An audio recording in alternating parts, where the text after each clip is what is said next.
మీరు కూడా post office Sukanya Samriddhi Yojana చేద్దామా, లేకపోతే ఎల్ఐసి జీవన్ లక్ష్య కన్యాదాన్ పాలసీ చేద్దాం అనుకుంటున్నారా? అయితే మీరు ఈ నిర్ణయం తీసుకునే ముందు కొన్ని విషయాలు తెలుసుకోండి. ప్రతి తల్లి తండ్రి అమ్మాయి యొక్క భవిష్యత్తుకు, ఆమె చదువుకు, ఆమె పెళ్ళికి మంచి డబ్బులు అందాలనే ఉద్దేశంతో ఉంటారు.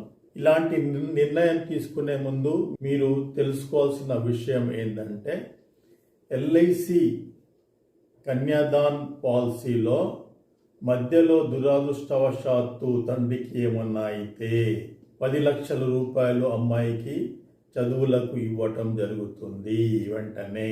ఇది పోస్ట్ ఆఫీస్ సుకన్య సమృద్ధి యోజనలో లేదు. రెండో విషయం, ఆ తర్వాత 21 సంవత్సరం వచ్చే వరకు డబ్బులు కట్టాల్సిన అవసరం ఉండదు. కానీ సుకన్యలో మీరు డబ్బులు కట్టాల్సి ఉంటుంది.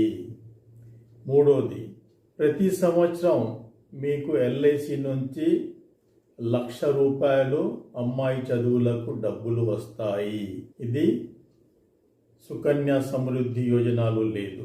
మెచ్యూరిటీ అప్పుడు సుకన్య సమృద్ధి యోజనలో డబ్బులు వస్తాయి, ఎల్ఐసి కన్యాదాన్ పాలసీలో కూడా డబ్బులు వస్తాయి. మీరు నిర్ణయం తీసుకునే ముందు విశ్లేషించుకొని, తెలుసుకొని ఒక నిర్ణయానికి వచ్చి డెసిషన్ తీసుకోండి.